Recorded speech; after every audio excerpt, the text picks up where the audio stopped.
The alliance between the ASL interpreters and the actual deaf community is key in holding the bridge between social groups. Interpreters are cultural mediators between the deaf community and the social communities in different cultures. Without the bridge of interpreters, the deaf community would become lost, or even may lose the ability to live in society successfully.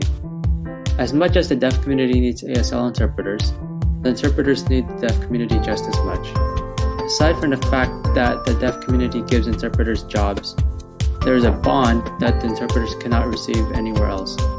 What makes an ASL interpreter so special is that they connect to the deaf community in a way that no other interpreter can.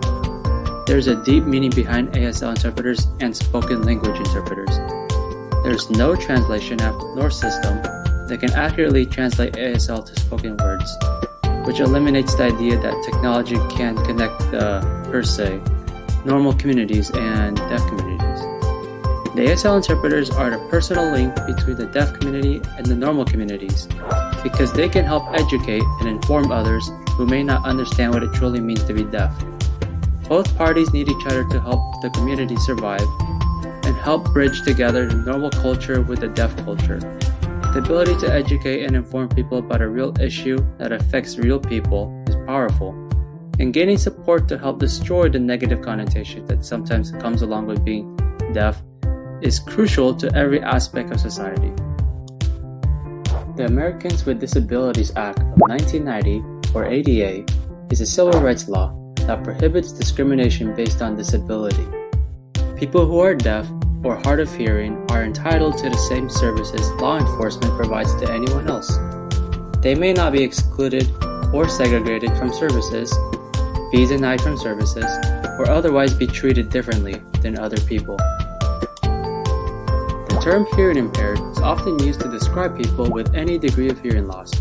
However, it is not the right term to identify a deaf and hard of hearing individual as it is not culturally appropriate. This term is an outdated way to collectively label those with any level of hearing loss. Although it may not be considered hurtful to those who can hear, it comes off as a sign of ignorance within the deaf community. The hearing impaired label provokes harm to the deaf community as it implies a more negative connotation. Describing deaf or hard of hearing people as hearing impaired implies that they have a problem and disability.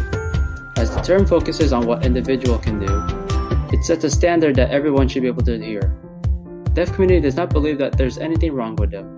Therefore, society should not view them any different.